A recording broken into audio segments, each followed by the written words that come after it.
ఢిల్లీలోని షాదావాలో గల అపార్ట్మెంట్లో అగ్ని ప్రమాదం జరిగింది. గ్రౌండ్ ఫ్లోర్లో ఒక్కసారిగా మంటలు చెలరేగడంతో నలుగురు మృతి చెందారు. మృతుల్లో 9 నెలల చిన్నారి సహా 2 మహిళలు ఉన్నారు.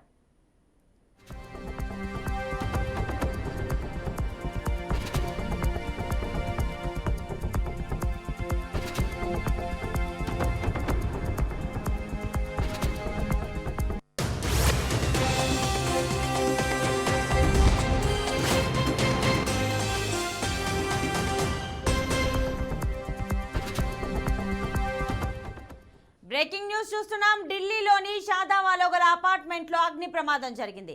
గ్రౌండ్ ఫ్లోర్లో ఒక్కసారిగా మంటలు చెలరేగడంతో నలుగురు మృతి చెందారు.